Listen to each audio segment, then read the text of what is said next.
à tous, bienvenue sur notre église en ligne, qu'on puisse ce matin, une fois de plus, célébrer et adorer le nom de notre Dieu.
déposer nos fardeaux à tes pieds, d'être dans le calme de qui tu es.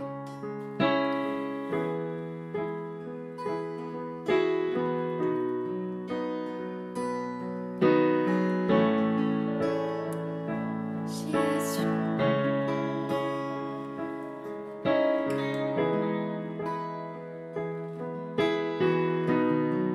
Chantons-le. Oh, quelle paix dans ces moments, dans le calme de ta présence, quand le bruit faiblit et tu parles à mon âme. Tu as toute mon attention.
Hey, bonjour, bienvenue ce matin encore pour ce culte en ligne. Je me réjouis vraiment pour ces temps qu'on a passé simplement à louer Dieu au travers de ces chants, à adorer Dieu de tout notre cœur. Et je crois vraiment ce matin que Dieu veut également nous parler. Je crois que Dieu parle de plein de manières encore aujourd'hui, mais je crois également que ce matin, il veut nous parler à chacun d'entre nous au travers de ce message.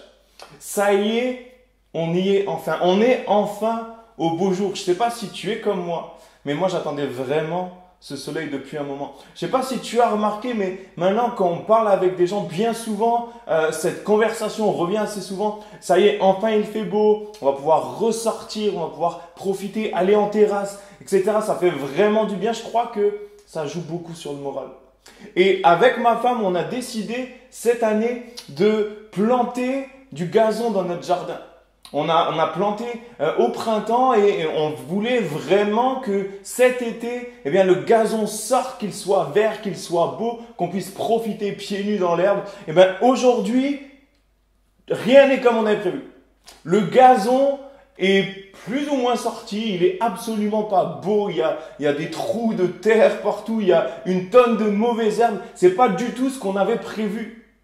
Et alors, j'ai fait le jardin samedi dernier et je réfléchissais, je me disais, mais est-ce que c'est la semence qui avait un problème? Est-ce que le gazon n'était pas bon? Ou est-ce que c'est la terre? Et c'est à ce moment-là qu'il y a un passage de la Bible un peu qui a résonné dans mon cœur, que je me suis rappelé. Et c'est un passage qu'on va lire ensemble dans Matthieu 13 au verset 1. Tu peux prendre ta Bible si tu en as une à côté de toi. Matthieu 13 au verset 1, ça nous parle de la parabole du semeur. Peut-être que tu as déjà entendu ce texte. On lit ensemble.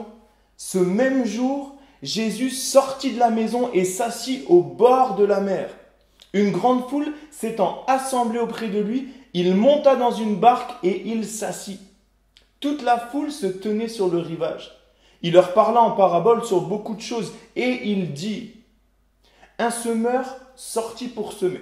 Comme il semait, une partie de la semence tomba le long du chemin. Les oiseaux vinrent et la mangèrent.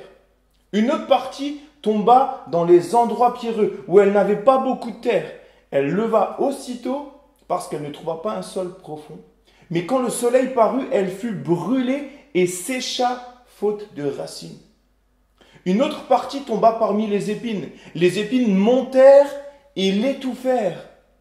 Verset 8, une autre partie tomba dans la bonne terre. Elle donna du fruit, un grain 100, un autre 60, un autre 30. Que celui qui a des oreilles pour entendre, entende. Ce matin, le titre du message que j'aimerais apporter, c'est croître pour porter du fruit. Croître pour porter du fruit. Jésus, dans ce passage, va enseigner la foule. Et il va l'enseigner d'une manière particulière. La Bible nous montre qu'il va enseigner la foule en parabole. Il va parler en parabole. Qu'est-ce qu'une parabole? Une parabole, c'est lorsqu'on prend une réalité physique ou naturelle pour communiquer une réalité spirituelle. On prend un contexte particulier de notre vie de tous les jours pour, au travers de cela, expliquer, communiquer une vérité et une réalité spirituelle. Ça, c'est la parabole. Et Jésus va parler en parabole comme d'autres prophètes le faisaient déjà dans l'Ancien Testament et dans la tradition juive. D'autres déjà parlaient en parabole. Le fait de parler en parabole permet à ce que la foule qui écoute puisse s'identifier, puisse comprendre. Faut comprendre qu'au moment où Jésus va parler à cette foule, la grande majorité de ces personnes qui sont là sont agriculteurs, sont semeurs. Et Jésus, en prenant cette parabole, va mettre une grande partie d'accord parce qu'il va dire une vérité physique, naturelle. Alors, la foule va être d'accord, va le suivre.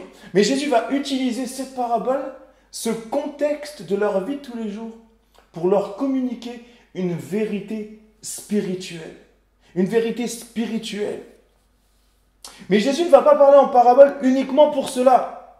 Au verset 10, on lit: les disciples s'approchèrent et lui dirent: pourquoi leur parles-tu en parabole? Peut-être que tu t'es posé cette question. Jésus leur répondit: parce qu'il vous a été donné de connaître les mystères du royaume des cieux. À vous, il vous a été donné de connaître. Et que cela, à eux, ne leur a pas été donné. Au verset 12, car on donnera à celui qui a et il sera dans l'abondance. Mais à celui qui n'a pas, on ôtera même ce qu'il a.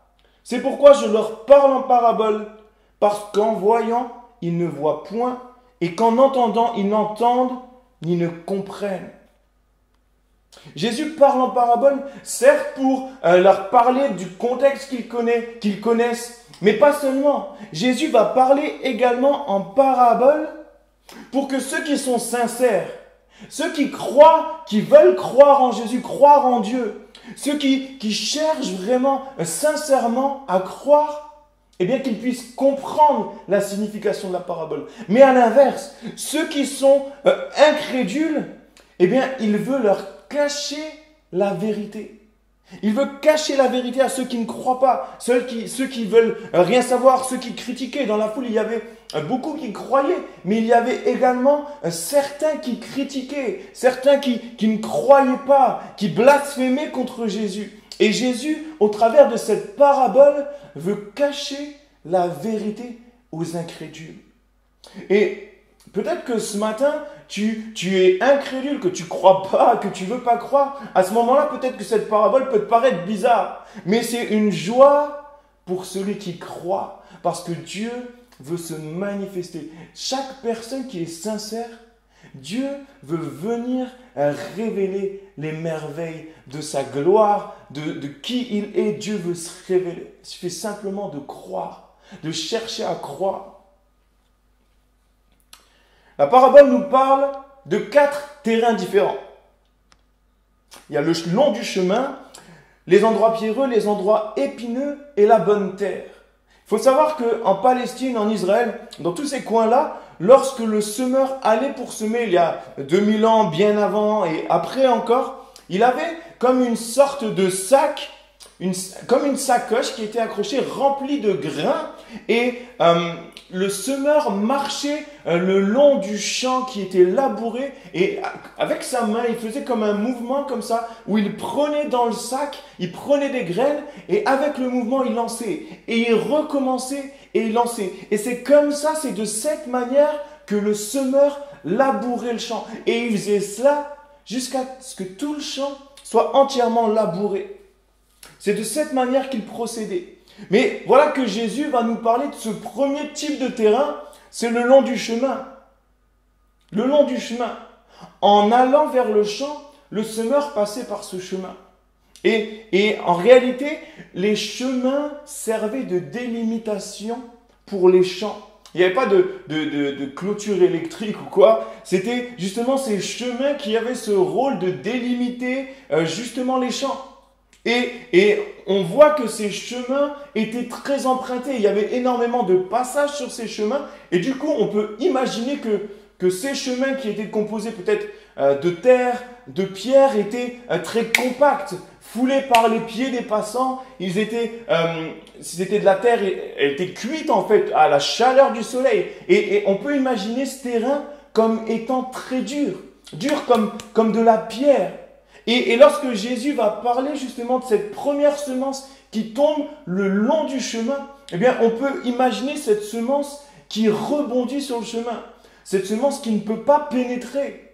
Ce grain qui ne peut pas rentrer en terre. Et par conséquent, bien évidemment, ne pas porter de fruits. Ça, c'est le premier type de chemin. Et Jésus explique qu'à ce moment-là, immédiatement, les oiseaux du ciel vinrent et ils mangèrent aussitôt la semence qui est tombée sur le chemin. Luc 8 nous raconte également cette parabole du semeur et il dit qu'elle fut immédiatement piétinée par les passants. Il y avait tellement de passages que cette semence n'a pas pu rentrer. Elle a été dévorée par les oiseaux, elle a été piétinée par les passants. Et du coup, elle n'a pas porté de fruits. Deuxième type de chemin, c'est les endroits pierreux. Ensuite, le semeur va continuer et voilà qu'il va commencer à semer. Et peut-être que certaines fois, en écoutant ce passage, en lisant ce passage, on imagine un endroit avec plein de pierres, un peu comme un champ avec plein de pierres un peu partout. Mais je ne crois pas qu'à ce moment-là, c'était comme ça. Je crois que déjà, le semeur est en train déjà de semer dans son champ. il est en réalité déjà en train de semer dans son champ. Parce que la première chose qu'un semeur fait, avant de semer, il va labourer son champ, il va nettoyer le champ, et du coup, par conséquent, il nettoierait les pierres, il enlèverait les pierres. Donc il ne s'agit pas de cela. En réalité, il faut savoir qu'en Palestine et en Israël, il y avait et il y a encore comme des grandes plaques de pierre, de la pierre calcaire, des grandes plaques énormes, des grandes pierres plates, énormes, comme des petits plateaux comme ça, sous la terre. Et certaines fois, il n'y a qu'une toute petite couche de terre avant la surface. Et en réalité, dans ce contexte-là, dans ce passage, il s'agit probablement de ce type de pierre. C'est-à-dire que les pierres, en réalité, n'étaient pas visibles à l'œil nu. Les pierres n'étaient pas visibles. Quand le semeur va commencer à semer, il ne sait pas qu'il sème sur des pierres, un endroit pierreux. Parce que ce qu'il voit, lui, c'est simplement une couche de terre. Et au moment où les animaux venaient pour labourer le champ avec les outils d'avant, eh bien, la lame passait dans la terre et ne touchait pas forcément la pierre. C'est-à-dire que cette pierre n'était pas forcément visible. Elle n'était pas forcément visible. Mais c'est au moment où on va semer que, en fonction de la plante, ce qu'elle va donner, on voit qu'il y avait de la pierre. Et voilà que Jésus raconte que ce semeur va semer dans ces endroits pierreux, mais parce qu'il n'y a pas beaucoup de place en terre, à cause de la pierre, eh bien la semence qui tombe va commencer à germer, mais les racines ne vont pas pouvoir prendre, parce que la pierre germe. Et du coup, une plante réagit comme ça, elle a besoin de se nourrir, du coup elle va s'élever vers le soleil. La seule chose, c'est que parce qu'elle n'a pas de racines, eh bien dès que le soleil tape, et dans ces coins-là, le soleil tape très fort, et bien à ce moment-là, elle est aussitôt cramée et brûlée. Ça, c'est le deuxième type de terrain. Elle n'a toujours pas porté de fruits, cette semence. Troisième type de terrain, c'est les endroits épineux. Le semeur continue, et avec ce mouvement, il continue à semer. Et comme pour les pierres, je crois que les épines à ce moment-là ne sont pas visibles. Je crois que les épines à ce moment-là ne sont pas encore sorties. La Bible même dit que les épines vont sortir en même temps que cette semence. Et à ce moment-là, les épines vont sortir et vont étouffer cette nouvelle plante, cette jeune plante. Chose que j'ai remarqué dans mon jardin, c'est que les épines poussent 2 à 3 fois plus vite que la bonne semence, 2 à 3 fois plus vite que le gazon. Et à ce moment-là, les épines prennent toute la place. Elles prennent l'oxygène, elles prennent la lumière du soleil, elles prennent tout ça. Et du coup, elles étouffent la bonne semence, elles étouffent la jeune plante. Ça, c'est les épines. Elles n'ont plus d'oxygène pour grandir. Alors au début, elles ont commencé à s'enraciner. Mais les épines vont les étouffer. Et ce troisième terrain, la semence qui va être dans ce troisième terrain, ne va pas non plus porter de fruits. Elle ne va pas porter de fruits. Mais heureusement, ce dernier terrain, la bonne terre, la Bible nous montre qu'elle va porter du fruit. Le semeur va continuer, c'est la bonne nouvelle heureusement, le semeur va continuer, il va semer le long du champ et voilà que cette semence va tomber dans la bonne terre, elle va pouvoir s'enraciner, elle va pouvoir grandir et elle va porter du fruit.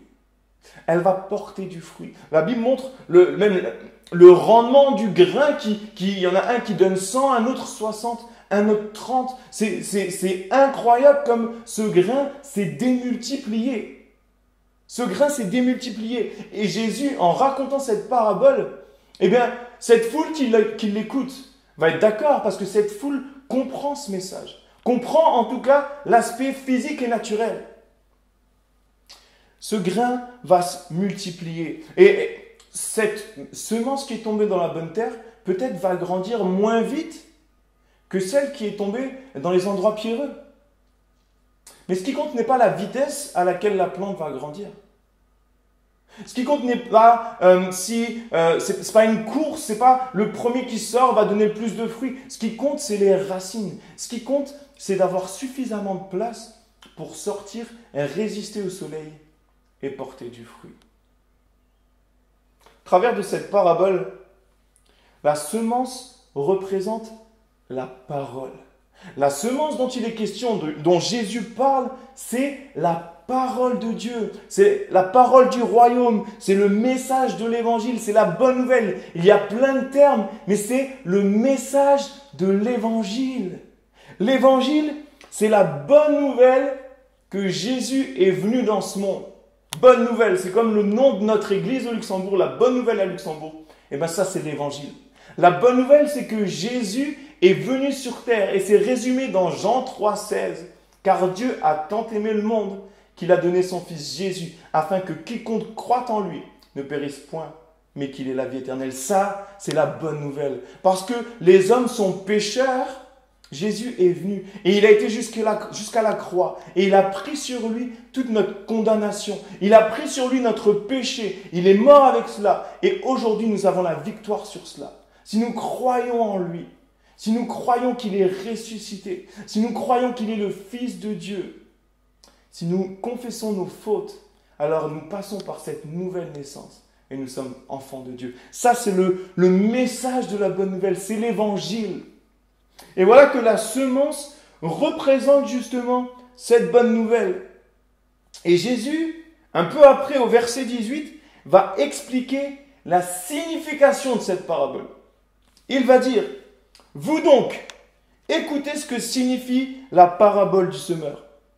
Lorsqu'un homme écoute la parole du royaume et ne la comprend pas, le malin vient et enlève ce qui a été semé dans son cœur. Cet homme est celui qui a reçu la semence le long du chemin. » Verset 20. « Celui qui a reçu la semence dans les endroits pierreux, c'est celui qui entend la parole et la reçoit aussitôt avec joie.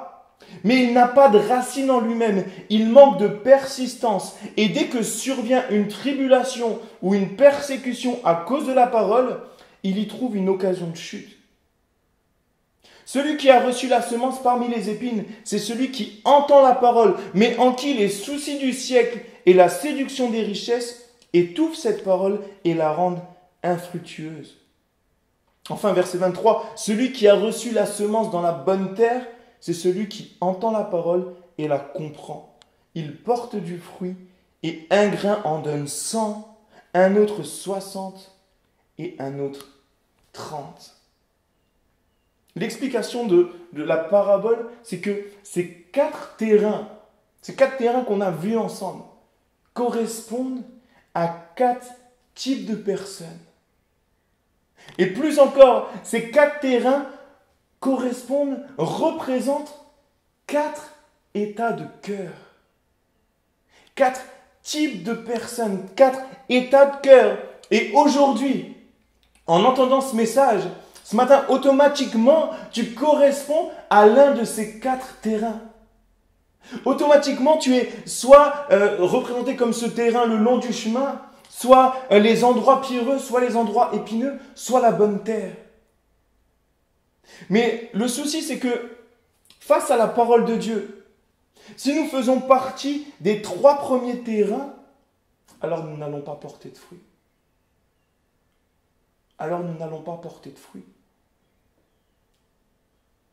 Le long du chemin, lorsque cette graine va tomber, Jésus va expliquer que ça correspond en réalité à toutes ces personnes qui entendent la parole, mais qui ne l'écoutent pas. Toutes ces personnes qui, lorsqu'elles entendent la bonne nouvelle, qu'elles entendent parler de Dieu, de Jésus, elles ne veulent pas croire, elles sont incrédules. C'est comme cette graine ne pénètre pas, ce message qui est annoncé ne pénètre pas. Le cœur de ces personnes est endurci, comme de la pierre. Ça correspond justement à ces personnes, à ce terrain du long du chemin. Et directement, le diable vient, comme ces oiseaux, pour voler ce qui a été semé. Le diable vient et va dévorer cela. Ça, c'est le premier type, le premier état de cœur en réalité. Le deuxième état de cœur, c'est les endroits pierreux. Et Jésus va dire que ce sont les gens qui entendent la parole et qui la reçoivent aussitôt avec joie. C'est-à-dire qu'à ce moment-là, la parole a procuré quelque chose de bon. C'est bon ce qu'ils ont ressenti à ce moment-là. Et voilà qu'ils sont un peu comme tout feu, tout flamme. Mais le souci, le danger, qu'elles n'ont pas de racines. C'est qu'elles ne sont pas enracinées. Ce qui veut dire que dès qu'il y a une galère, une difficulté, à cause de la parole, à cause de Dieu, et bien à ce moment-là, parce qu'elles ne sont pas fondées, parce que leur conversion n'est pas fondée, à ce moment-là, c'est comme si elles étaient brûlées. Je prends l'exemple peut-être d'une personne qui va se convertir et voilà qu'elle va rentrer dans sa famille, elle a entendu parler de Dieu, elle veut recevoir ce qu'elle a entendu, mais en rentrant parmi sa famille va se méfier, sa famille va commencer à critiquer, va commencer à la mettre en garde. Et cette personne, parce qu'elle n'a pas de fondation, parce qu'elle n'est pas enracinée dans une relation avec Dieu, cette personne lâche. Cette personne se laisse influencer, mais elle lâche. Lorsqu'il n'y a pas de racines, face à la difficulté, on tombe. Un peu comme un immeuble. Un immeuble, pour qu'il tienne debout, il faut des fondations. Il faut des fondations solides. C'est les fondations qui vont maintenir l'immeuble en place pendant une tempête. Eh bien, la relation avec Dieu, c'est la même chose.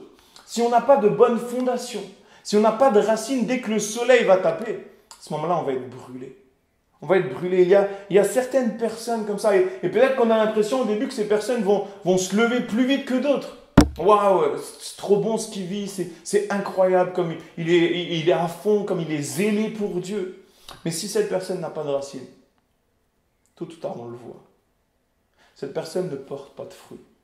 Peut-être que tu es dans ce cas-là, mais simplement comprends l'importance de t'enraciner. T'enraciner dans la parole de Dieu, dans cette relation avec Dieu.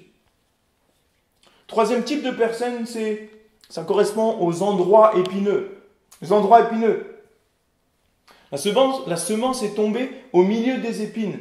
Et elle représente, Jésus nous dit, ceux qui ont écouté la parole, mais en qui les soucis du siècle et la séduction des richesses vont étouffer cette parole. Certaines personnes sont comme ça. On grandit dans notre relation avec Dieu, on s'enracine, mais il y a les épines qui sont là. Il y a les épines qui sont là. Les épines correspondent à plein de types. Il y a plein de types d'épines.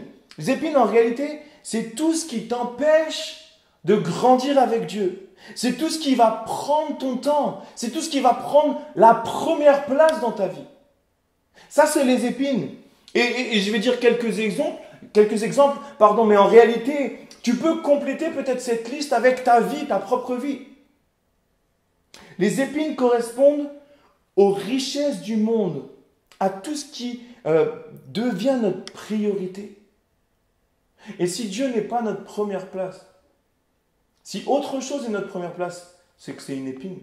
Et que c'est tôt ou tard, cette épine va venir et va nous étouffer, on ne pourra pas porter de fruits. Quelques exemples d'épines. Il y a les richesses et les plaisirs de la vie. Il y a des personnes qui vivent pour ça. Ils se lèvent le matin pour ça. Leur but, c'est d'acquérir des richesses. Tout type de richesses. Leur but, c'est de profiter pleinement de la vie. De profiter de tout un confort matériel, d'une nouvelle voiture, toujours une nouvelle voiture, toujours plus de matériel. Et en soi, je crois qu'il n'y a rien de mal dans le matériel à partir du moment où ce n'est pas notre raison de vivre. Tu peux avoir une belle maison, tu peux avoir une belle voiture, mais si ça devient ta priorité, plus que servir Dieu, plus que chercher à grandir dans ta relation avec Dieu, à ce moment-là, c'est une épine. À ce moment-là, c'est une épine. D'autres types d'épines, peut-être les voyages. J'aime énormément voyager. Avec ma femme, on aime voyager. Et par la grâce de Dieu, on peut bouger de plus en plus. Mais si le voyage devient notre priorité, si maintenant on se lève tous les matins pour voyager, à ce moment-là, ça devient une épine. Je crois que c'est bon de voyager. Mais ce qui est encore meilleur, c'est de mettre Dieu à la première place, c'est de le rechercher lui, de rechercher sa volonté, de grandir dans notre relation avec lui. Et alors le voyage devient secondaire. Attention, ça peut devenir une épine. D'autres types d'épines, ça peut être avoir une bonne situation professionnelle.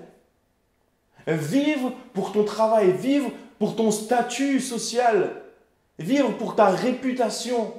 Ça, c'est une épine. Et tu peux être chrétien, enfant de Dieu, et être sous ces épines-là. Tellement de types d'épines, peut-être pour les plus jeunes, les réseaux sociaux sont des épines. Le temps qu'on passe sur les réseaux sociaux est incroyable. Il est impressionnant. Il y a une application qui existe justement pour voir le temps qu'on passe sur les réseaux sociaux. Ça fait peur. Ça fait peur parce que 1 minute là, 2 minutes là, 5 minutes là, au total, ça fait plusieurs heures dans la journée. C'est énorme. Et peut-être que tu es dans ce cas-là. Et principalement les jeunes, on est dans ce cas-là. Mais les réseaux sociaux peuvent être une épine. Peuvent être une épine. Il y a la télé. La télé est une épine. Je ne critique pas la télé. C'est très bon la télé. Il y a des très bonnes choses à la télé.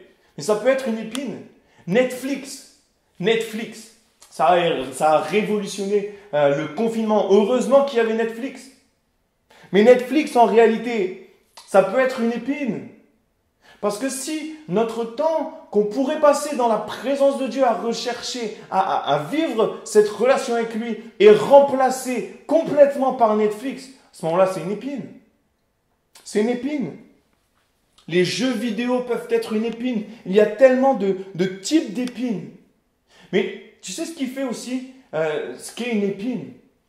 Une épine, ça nous attire. La Bible montre que la séduction des richesses sont des épines. La séduction, quelque chose qui attire le regard, quelque chose qui nous attire. Les jeux vidéo, c'est tellement cool, on s'évade, on pense à d'autres choses. Ça attire. Les voyages, ça attire.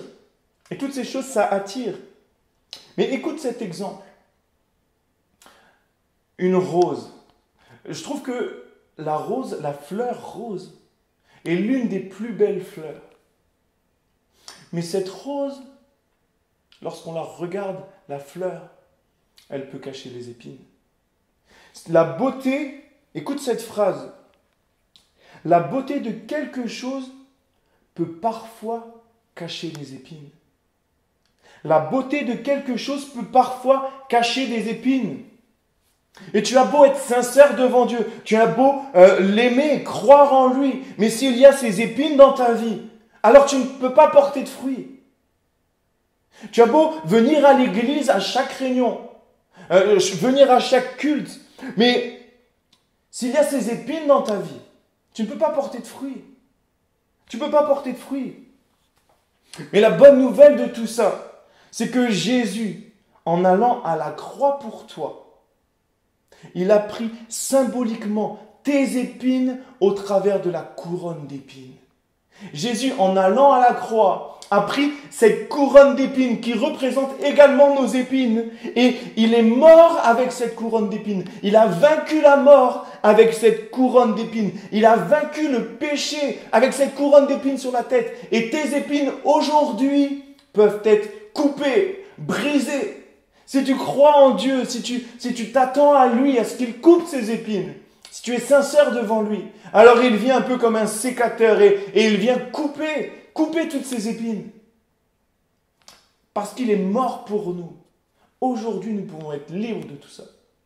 Aujourd'hui, nous pouvons être libres de tout ce qui prend plus de place que Dieu dans notre vie. Libres des idoles. La Bible parle des idoles. Les idoles, ce n'est pas seulement les statues devant lesquelles on se prosterne.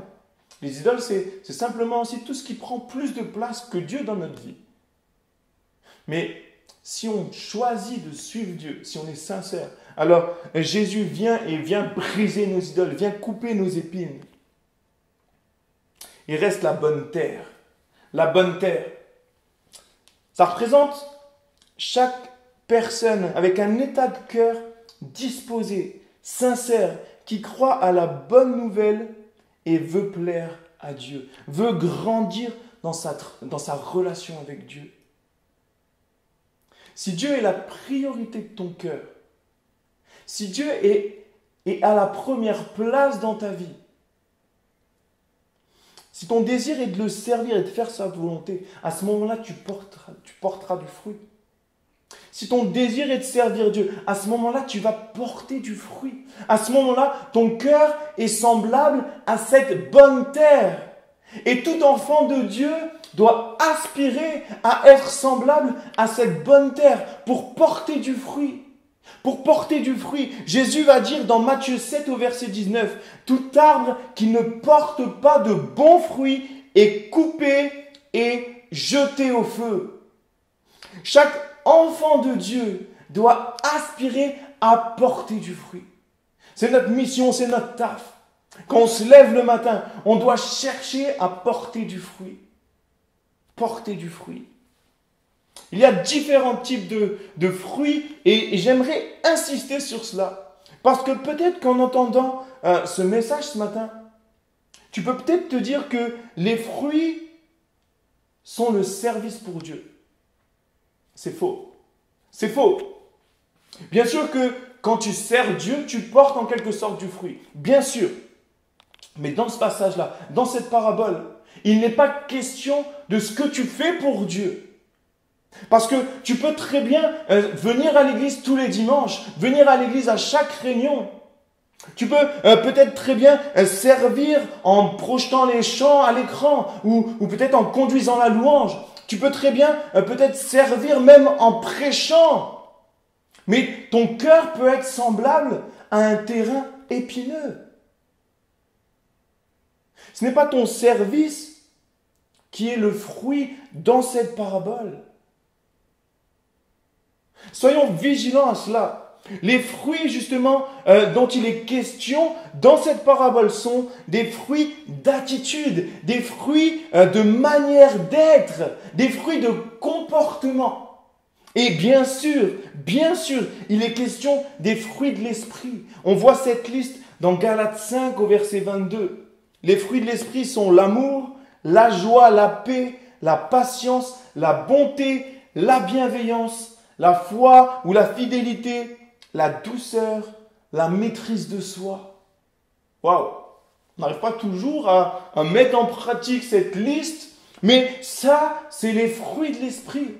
C'est les fruits de l'esprit, c'est des fruits de notre attitude, de notre manière de vivre, de notre manière d'être. Lorsqu'on va rencontrer des difficultés, des galères, des épreuves, eh bien, si nous portons du fruit, nos réactions vont changer. Si nous portons du fruit, notre manière de vivre va changer. Le fruit dont il est question dans cette parabole, c'est le changement au plus profond de nous-mêmes, dans notre cœur. Le fruit dont il est question dans cette parabole, c'est le changement, la transformation de notre cœur. Parce que si notre cœur est transformé, alors de là, toute notre vie va changer. Toute notre vie va être impactée. Luc 6, verset 45, la Bible dit « L'homme bon tire de bonnes choses du bon trésor de son cœur, et celui qui est mauvais tire de mauvaises choses du mauvais trésor de son cœur. En effet, sa bouche exprime ce dont son cœur est plein. » Ce qu'il y a dans ton cœur va déterminer ta manière de vivre. Peut-être que d'apparence, tu vas paraître d'une certaine manière. Mais là, la signification de cette parabole, c'est ce qu'il se passe au plus profond de ton cœur. Matthieu 15, verset 18. « Mais ce qui sort de la bouche vient du cœur. C'est ce qui rend l'homme impur. En effet, c'est du cœur que viennent les mauvaises pensées, les meurtres, les adultères, l'immoralité sexuelle, les vols, les faux témoignages, les calomnies. C'est du cœur que tout cela provient et sort. » C'est impressionnant de comprendre et de réaliser cela. Si notre cœur change, si notre cœur est transformé par l'amour de Dieu, transformé par le Saint-Esprit, à ce moment-là, c'est tout notre être qui change, qui est transformé. À ce moment-là, notre service portera encore plus de fruits. Ces fruits vont se démultiplier. Mais le plus important, les fruits dont il est question, c'est les fruits de ton cœur. C'est le changement de ton cœur. Si dans ton cœur tu es transformé, c'est à ce moment-là que tu portes du fruit. j'aimerais simplement conclure, mais en tant qu'enfants de Dieu, nous avons besoin d'être transformés. L'Église a besoin d'être transformée. L'Église au Luxembourg a besoin d'être transformée. L'Église en France, l'Église en Europe, l'Église dans le monde entier a besoin d'être transformée. Les cœurs des croyants, des enfants de Dieu, ont besoin d'être renouvelés, d'être transformés à nouveau et de porter du fruit.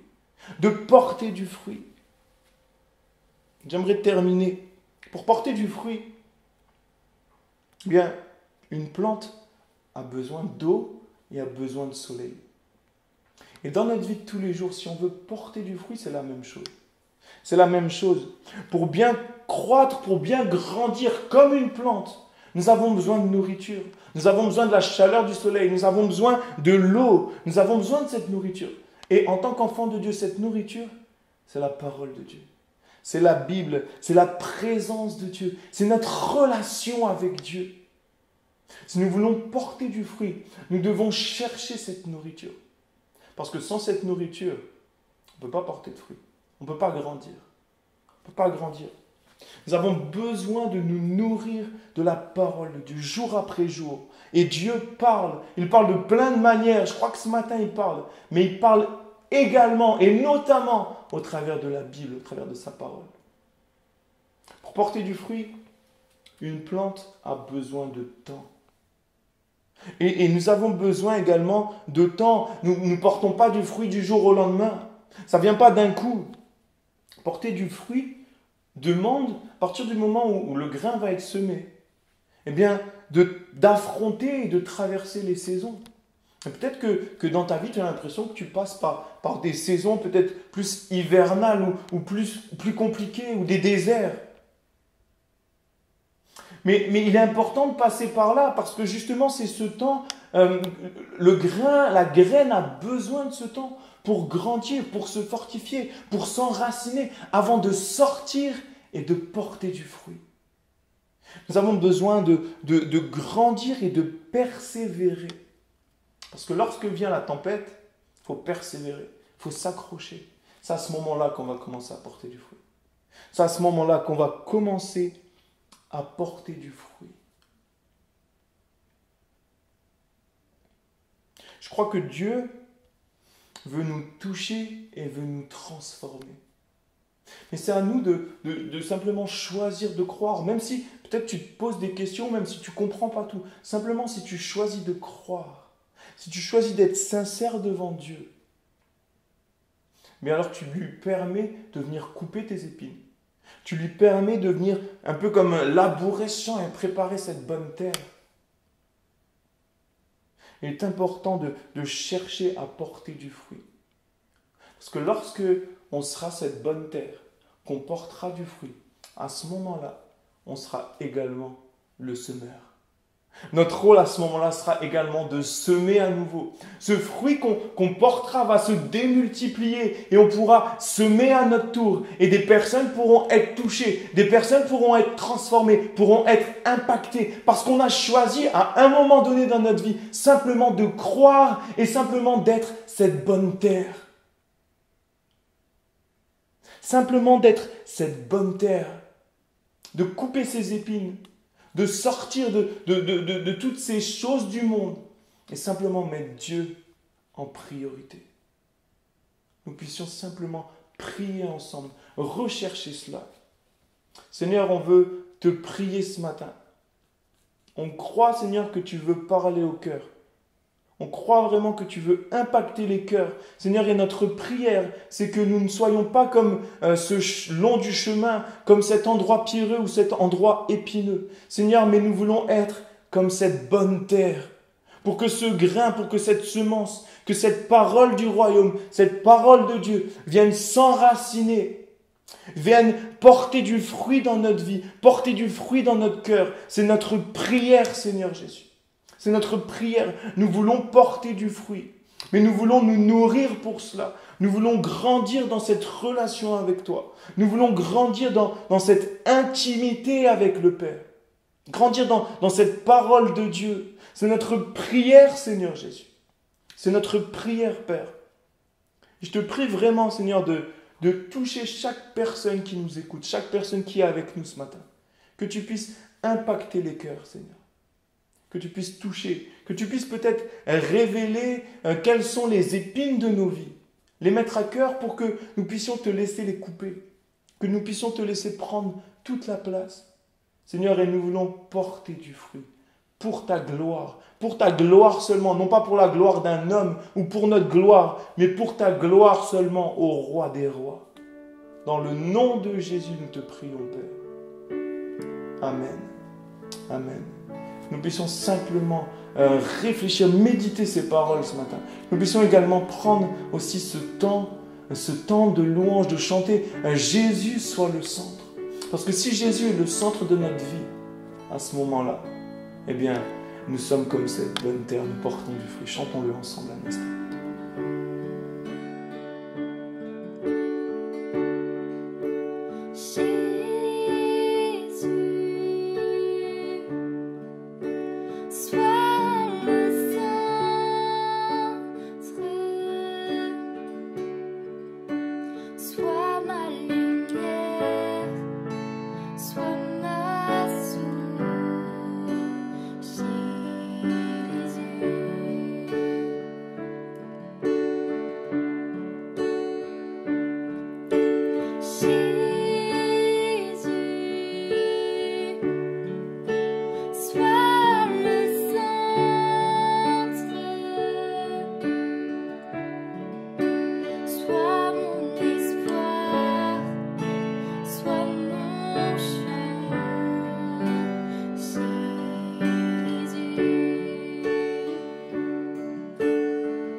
parole à porter, que tu puisses encore nous guider chaque jour de cette semaine, Père. Amen.